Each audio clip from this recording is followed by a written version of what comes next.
Good morning once again, and welcome to today's lesson on methods of teaching biology. Now, in this lesson, we are going to talk about improvisation for teaching biology, and this lesson is section 4 of Unit 5. So, our next slide, we are going to look at the objectives. So, after studying this session, you'll be able to explain what improvisation is, outline the merit of improvisation, list the merit of improvisation, and name some biological science materials and their improvised equipment and their functions as well. Now we first look at what improvisation is about. So what is improvisation? Now improvisation is an escape route or a way out for teacher and students when they are faced with the problem of instructional materials. So here it is an attempt to bring lifelike situation into the laboratory or classroom in the absence of real objects or materials. So this point is very important. So we're saying that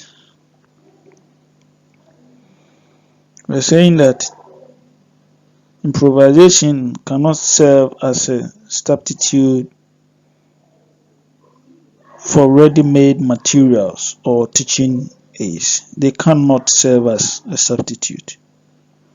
But the import or essence of improvisation in teaching and learning is to ensure that concepts, ideas, and principles are clear to the students through effective display, demonstration, and illustration.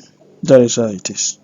So, improvisation can also be defined as using alternative materials or equipment obtainable from the local environment, designed or constructed by the teacher or with the help of local resource persons or even students. So that is improvisation. So now we look at the purpose of which is to facilitate teaching or merit of using improvisation. So the merit of using the improvisation is one. The advantages, when we say merit, we're talking about the advantages of using improvisation. So one, it enhances retention and makes learning permanent. It enhances the retention level of the student and then will make learning very permanent. Two, it makes lesson real and learning more interesting. Yeah, that is true. So when you improvise a particular object or material, students will feel it is real, and then the learning becomes more interesting, and they get motivated when you are able to improvise a particular substance. So the next thing is we are saying that it enhances creativity on the part of the biology teacher and student when they are involved. Yeah, it's true. So when you improvise a material, students become creative and then motivated. They feel the object or that particular substance still exists. Okay, you're also saying that it is cheaper to get than the real object, especially imported ones. So some of the materials used for improvisation are very cheap, very cheap. And also improvisation saves money. Improvisation saves money. Okay. Now we look at the demerit of improvisation. We've talked about the merit and advantage. Now look at the disadvantage of improvisation. One, not all TLMS can be improvised for teaching biology. It's true, not every TLMS in biology can be improvised. Okay. The next one is improvisation can cause irresponsibility and also used as a pretext to justify one's idealness. Yeah, can be used as a pretext to justify one's idealness. The next one is it is still limited in the new knowledge and change its office. It is still limited in the new knowledge and change its office. So that is just improvisation, the demerit. And we're also saying that It can be dangerous since it can lead one astray, hence loses control in terms of coherence, meaning, purpose, energy, time, resources, honesty, safety, and then respect. So we look at the fifth point. We're talking about improvisation can be deceptive. Yeah, it's true. It can be deceptive. It can be very, very deceptive. Okay. So we also highlight on the point that improvisation can be disruptive to any system at the expense of order. Yeah. So when there's order in a company, improvisation can be disruptive to any system in that company or factory. Okay, so these are some improvised materials used in teaching biology or for teaching biology. So the standard material is, for instance, we have a tripod stand. We all know what a tripod stand is.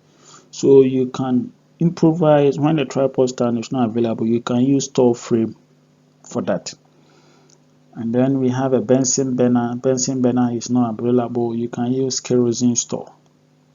And then we have a plant press. If it's not available, you can use plastic bottle opened at the base. You have a plastic bottle that is open at the base.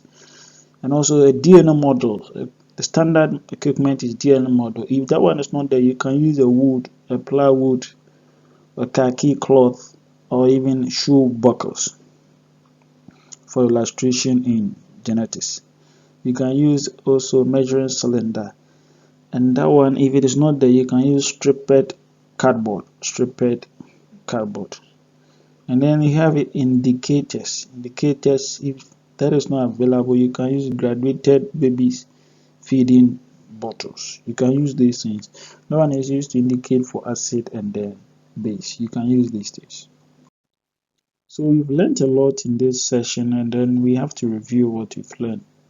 So in reviewing what we've learned, I ask you these questions. What are the merits and demerits of improvisation in teaching biology?